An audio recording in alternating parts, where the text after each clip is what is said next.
Good morning students, this is Naveen Sharma, faculty of biology. Previous class में अपन ने start किया था चैप्टर नंबर 8, ठीक है, जो थी अपनी सेल का जनरल इंट्रोडक्शन हो गया था, जिसमें अपन ने सेल की स्ट्रक्चर देखी थी थोड़ी बहुत, ठीक है, और अपन ने सेल की डिस्कवरी देखी थी। उसके बाद में दो सेल टाइप की सेल देखी थी, प्रोकैरियोटिक और यूकैरियोटिक, दोनों में डिफरेंस देखे थे, दोनों के एग्जांपल्स देखे थे। अब अपने स्टार्ट करते हैं सब स्टार्टिंग में अपने फर्स्ट नंबर प्रोकैरियोटिक, ठीक है। प्रोकैरियोटिक सेल, देखो प्रोकैरियोटिक सेल्स का अपन ने एग्जांपल कल देखा था, बैक्टीरिया लिया था, ठीक है। तो अपन सबसे पहले देखते हैं एग्जाम्पल के रूप में अपन ने क्या क्या लिया, एक तो बैक्टीरिया, ठीक है, एंड एक और होता है अपने mycoplasma,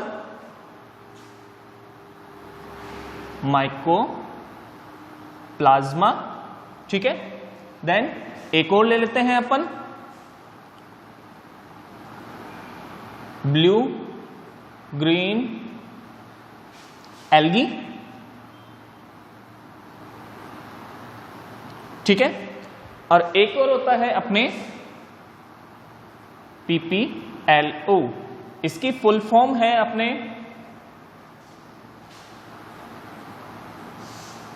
pleuro pneumonia like organism, ठीक है। PPLO की फुल फॉर्म क्या हो गई, प्लूरो निमोनिया लाइक ऑर्गेनिज्म, ठीक है। ये तो अपने एग्जांपल्स हो गए, ठीक है। अगर अपन जनरली इसकी स्ट्रक्चर देखें तो जनरली स्ट्रक्चर में अगर अपने क्या होता है कि जैसे अपन ने मान लिया कि देखो जैसे ये एक अपनी क्या है प्रोकैरियोटिक सेल है, चाहे वो कोई से भी हो सकती है, बैक्टीरिया हो, माइकोप्लाज्मा हो, ब्लू ग्रेन एल्गी हो, कोई भी, ठीक है। जनरली तो इसके अंदर क्या होगा, जैसे अपन ने कल डिफरेंस में देखा था, तो डिफरेंस में सबसे पहले प्रोकैरियोटिक सेल की क्या स्पेशली थी कि इसके अंदर जो न्यूक्लियस है वो एनवेलप से कवर्ड नहीं होता है, वेल एनवेलप न्यूक्लियस प्रेजेंट नहीं था। तो इसके अंदर जो जेनेटिक मटेरियल होगा वो क्या होगा, अपने साइटोप्लाज्म के अंदर स्कैटर्ड होगा, ठीक है। अब अगर इसके अंदर साइटोप्लाज्म के अंदर स्कैटर्ड है तो क्या होगा, इसको भी तो कुछ नाम देंगे, उसको अपन ने नाम दिया है न्यूक्लियोइड। क्या नाम दिया है, न्यूक्लियोइड,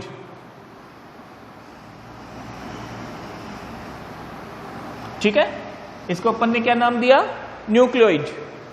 अब अपने क्या होता है कि जैसे कुछ बैक्टीरिया होते हैं, ठीक है, इनके अंदर क्या होता है, इस न्यूक्लियोइड के एक्स्ट्रा एक सर्कुलर डीएनए और प्रेजेंट होता है।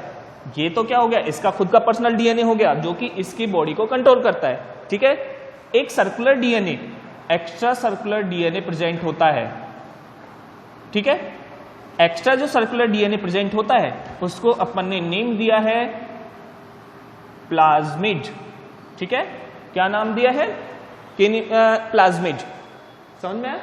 इसका खुद का पर्सनल जो डीएनए है वो तो क्या कहलाएगा, न्यूक्लियोइड, और एक्स्ट्रा सर्कुलर डीएनए प्लाज्मिड कहलाता है। अब देखो दोनों में डिफरेंस क्या है, जो अपना circular DNA non circular DNA है जो कि अपने साइटोप्लाज्म के अंदर स्कैटर्ड है, वो तो इस सेल के ऊपर या प्रोकैरियोटिक सेल की पूरी जितने भी फंक्शंस हैं उनको कंट्रोल करता है, चाहे वो रेस्पिरेशन हो, डाइजेशन हो, या इसका जो जेनेटिक मटेरियल बोला जाए वो न्यूक्लियोइड प्रेजेंट होता है, ठीक है। प्लाज्मिड क्या करता है, इस सेल को रेजिस्ट करता है एंटीबायोटिक्स से। बैक्टीरिया वगैरह होते हैं अपने, कई बार होता है उनको क्या करते हैं अपन, मेडिसिन वगैरह रहते हैं या फिर कुछ और होता है तो अपने केमिकल्स भी होंगे, तो उनको ये क्या करता है, इनको रेजिस्ट करता है, ठीक है,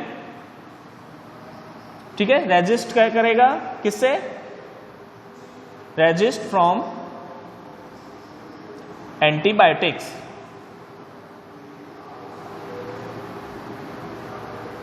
ठीक है। ये क्या करेगा, रेजिस्ट करेगा एंटीबायोटिक्स से, जो कि क्या करती हैं अपने इसको प्रोटेक्शन देती है। ठीक है, समझ में आ गया। अब ये तो हो गई इसके इनर की, अब आती हैं इसके बाहर की साइड में एक मेम्ब्रेन और प्रेजेंट होती है। ठीक है, इस मेम्ब्रेन को अपन बोलते हैं मीजोसोम। ठीक है, क्या बोलेंगे, इस मेम्ब्रेन को क्या बोलेंगे, मीजोसोम। समझ में आ गया। अब मीजोसोम का स्पेशल कैरेक्टर, जैसे अपने इसका जो फंक्शन होता है वो अगर यूकैरियोटिक के कंपैरिजन में देखें तो क्या होता है, यूकैरियोटिक में जो अपने माइटोकॉन्ड्रिया करता है फंक्शन, वही ये करेगा। अब माइटोकॉन्ड्रिया यूकैरियोटिक सेल्स में क्या करता है, एटीपी का फॉर्मेशन या एनर्जी का। ठीक है, तो ये क्या हो गया, अपने एटीपी का फॉर्मेशन करता है, या फिर अपन बोले कि रेस्पिरेशन की तरह। ठीक है, और सेकंड ये क्या करता है, अब बाहर की साइड है, सेल को कवर कर रखा है, तो सेल के अंदर जितने भी वेस्ट प्रोडक्ट होंगे वो भी सीक्रेट किए जाएंगे। ठीक है, तो उनको भी क्या करेगा ये, इसका नेक्स्ट क्या हो गया, एक और वर्क हो गया सीक्रेशन। ठीक है, तो इसके दो फंक्शन हो गए, एक तो मीजोसोम के क्या हो गए, एक तो एटीपी हो गया, एटीपी का फॉर्मेशन करेगा और एक सीक्रेशन करेगा। ठीक है, समझ में आ गया। ये तो इसके जनरल हो गई। अब क्या होता है कि कई बार प्रोकैरियोटिक सेल्स के अंदर कुछ एक्स्ट्रा फिलामेंटस स्ट्रक्चर प्रेजेंट होती है, फिलामेंटस थ्रेड लाइक स्ट्रक्चर। जैसे अपने थ्रेड है, ये वायर है। ठीक है, वैसे ही क्या होगा, ये क्या होंगे, थ्रेड लाइक स्ट्रक्चर प्रेजेंट होगी। अब थ्रेड लाइक स्ट्रक्चर प्रेजेंट है तो 3 तरीके की हो सकती है, थोड़ा सा मैं इसको नीचे लिख देता हूं। ठीक है, ये एटीपी और सीक्रेशन। ठीक है, यहां से देख लेना आप। अगर अपन देखें तो यहां पर क्या होती हैं, 3 टाइप की फिलामेंटस स्ट्रक्चर प्रेजेंट होती है। अब 3 टाइप की हैं तो तीनों के क्या करेंगे, अलग फंक्शंस होंगे। तो सबसे पहला होता है अपने फ्लैजिला। ठीक है, फ्लैजिला अपना सबसे पहला है। फ्लैजिला फंक्शन है। ठीक है, अगर ये फ्लैजिला प्रेजेंट है तो ये क्या फंक्शन करेगा, ये फंक्शन करता है लोकोमोशन में। ठीक है, क्या फंक्शन करेगा ये, फ्लैजिला फंक्शन करता है लोकोमोशन में। ठीक है, अब नेक्स्ट फिलामेंटस स्ट्रक्चर, नेक्स्ट होती है पिल्लाई। ठीक है, ये क्या हो गई, अब देखो पहली हो गई फ्लैक्सिला, लोकोमोशन में हेल्प करेगी। सेकंड है पिल्लाई, ये पिल्लाई क्या करती है आपके, ये करेगी आपके सेक्सुअल रिप्रोडक्शन में हेल्प।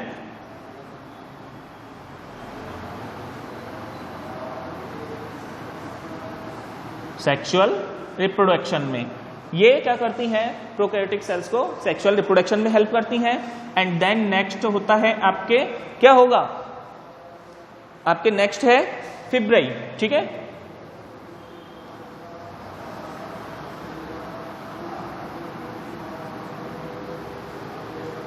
फिब्राई। अब ये क्या करती हैं, ये किसी भी, जैसे अपने बैक्टीरिया है, बैक्टीरिया अपने ऊपर बॉडी के ऊपर आकर अटैच होगा, किसी भी सबस्ट्रेट के ऊपर अटैच होगा, तो वो उसको अटैच करने का काम कौन करता है, फिब्राई। ये क्या करता है, अटैचमेंट ऑफ सबस्ट्रेटम या अटैचमेंट फ्रॉम सबस्ट्रेटम। ठीक है,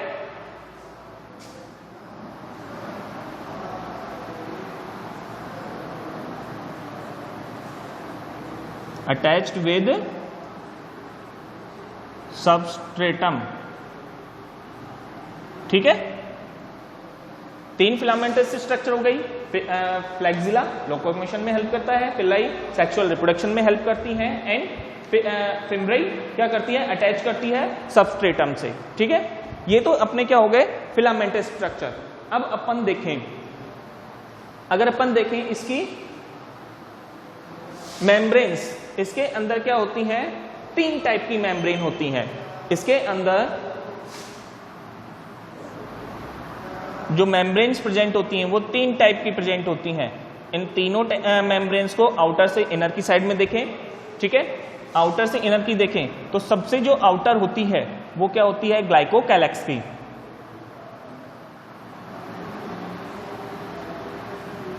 ठीक है, ये किससे बनी होती है? ग्लाइकोकैलेक्स की बनी हुई होती है।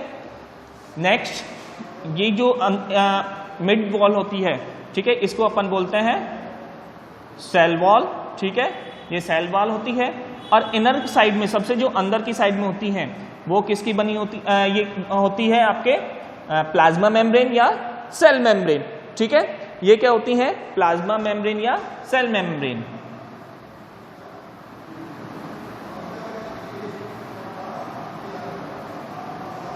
ठीक है, अब देखो ये तो हो गया अपना, लेकिन ये तो अपन ने नेम दे दिया प्लाज्मा मेम्ब्रेन और सेल मेम्ब्रेन, लेकिन ग्लाइकोकैलेक्स तो क्या हो गया? इससे मिलकर बना होता है, तो ये तो नेम नहीं हुआ। तो अगर अपन देखें ग्लाइकोकैलेक्स से जो मेम्ब्रेन बनती है वो दो टाइप से हो सकती है। या तो हो सकती है लूज, ठीक है, या तो क्या होगी? ये लूज होगी। अगर लूजली बाउंडेड है मेम्ब्रेन तो क्या होगा? उसको अपन बोलते हैं स्लाइम लेयर। ठीक है, क्या बोलेंगे? Slime layer. समझ में आया? अगर लूजली है तो उसको अपन बोल रहे हैं स्लाइम लेयर। और देन अगर अपन थिक है, अगर थिक रूप से बाउंडेड है या फिर टफ है तो उसको अपन बोलते हैं कैप्सूल। ठीक है, अगर ग्लाइकोकैलेक्स लूजली अटैच है तो क्या होगी? Slime layer. ठीक है, और अगर थिक है तो क्या होगी? कैप्सूल। समझ में आ गया? अब इसके अंदर अपन ने नेक्स्ट डिफरेंस देखा था जब प्रोकैरियोटिक और यूकैरियोटिक के अंदर देखा था, तो उसके अंदर देखा था कि प्रोकैरियोटिक्स के अंदर क्या होती हैं? मेम्ब्रेन बाउंडेड ऑर्गेनेल्स प्रेजेंट नहीं होते हैं, एब्सेंट होते हैं। लेकिन सिर्फ एक ऑर्गेनेल है जो प्रोकैरियोटिक और यूकैरियोटिक दोनों में ही सेमली मिलता है। वो कौन सा है? वो होता है आपका राइबोसोम। ठीक है, जो आपके प्रोकैरियोटिक और यूकैरियोटिक दोनों ही सेल्स में मिलता है। लेकिन डिफरेंस क्या है? अब डिफरेंस देखो, डिफरेंस ये है आपके जो राइबोसोम मिलता है प्रोकैरियोटिक के अंदर वो मिलता है 70S टाइप का। ठीक है, अब यहां पर S क्या है? यहां पर एक यूनिट है ये जो कि सेयोबर्ग यूनिक साइंटिस्ट थे, उन्होंने ये यूनिट डिस्कवर की थी, तो उन्हीं के नेम पर इनको नेम दिया गया है 70S। ठीक है, अब इसकी 70S क्या होती हैं? दो सब यूनिट्स होती हैं। ठीक है, दो सब यूनिट्स होंगी, वो होंगी आपके 30S, ठीक है, एंड 50S। ठीक है, समझ में आ गया? 30 एंड 50S। अब आप कहोगे 30 और 50 तो 80 होते हैं, लेकिन यहां पर क्या होती है? ये सब यूनिट्स है, बाकी अपन इनको ऐड कर रहे हैं। ठीक है, समझ में आ रहा है? तो ये दोनों क्या होंगे? इनके सब यूनिट्स हो गई, जो कि राइबोसोम किसमें प्रेजेंट होता है? आपके प्रोकैरियोटिक सेल्स के अंदर। ठीक है, ये अपने प्रोकैरियोटिक सेल्स का इंट्रोडक्शन हो गया। ठीक है, अब अपन देखें इनके टाइप्स। अब देखो बैक्टीरिया जो अपन ने मेनली क्या लिया गया है, अपने जो प्रोकैरियोटिक सेल्स होती हैं उसके अंदर मेनली अपन बैक्टीरिया को देखते हैं। सबसे अच्छा एग्जांपल है, सबसे अच्छे तरीके से अपन इसको डिस्क्राइब कर सकते हैं। ठीक है, तो अपने क्या हो गया? जो बैक्टीरिया है वो दो टाइप का होता है। ठीक है, बैक्टीरिया क्या हो गया? टू टाइप से। सबसे पहले आता है आपका ग्राम पॉजिटिव। ठीक है, सबसे पहला क्या है? Gram positive. और सेकंड है आपका ग्राम नेगेटिव। समझ में? बैक्टीरिया क्या होंगे? दो टाइप के हो गए। बैक्टीरिया क्या हो गए? दो टाइप के। अब ग्राम पॉजिटिव और ग्राम नेगेटिव ये क्या है? अब देखो, एक साइंटिस्ट हुए थे ग्राम, ठीक है, उन्होंने अपने क्या किया था? एक स्टेन का फॉर्मेशन किया। किसके लिए? बैक्टीरिया के लिए। अगर वो स्टेन क्या करता है? अपने कलर प्रोवाइड करवाता है। जैसे कि अपन उसके अंदर देखेंगे, प्रैक्टिकल्स आएंगे, अपने प्रैक्टिकल्स करवाएंगे तो उस समय अपन देखेंगे अलग अलग प्रकार के स्टेन होते हैं, सैफ्रनिन होते हैं, ठीक है, इओसिन होते हैं। वैसे ही एक ग्राम स्टेन डेवलप किया उन्होंने। अगर कोई भी बैक्टीरिया उसको टेक कर लेता है, ठीक है, अगर उससे क्या होगा, स्टेन होगा,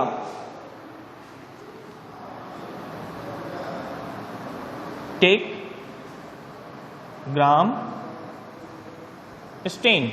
अगर इससे स्टेन होता है, कलर प्रोवाइड कर रहा है, तो वो क्या कराएगा, ग्राम पॉजिटिव बैक्टीरिया। ठीक है, अगर कोई भी बैक्टीरिया उस स्टेन से, ग्राम स्टेन से क्या हो रहा है, कलर प्रोवाइड नहीं कर पा रहा है या फिर उसको ले नहीं रहा है, ठीक है, तो उसको अपन क्या बोलेंगे, ग्राम नेगेटिव। तो इसको अपन क्या कहेंगे, do not take Gram stain. ठीक है, समझ में आ गया। अगर बैक्टीरिया ग्राम स्टेन से स्टेन हो रहा है, कलर प्रोवाइड हो रहा है, तो वो क्या कहलाएगा, आपका ग्राम पॉजिटिव।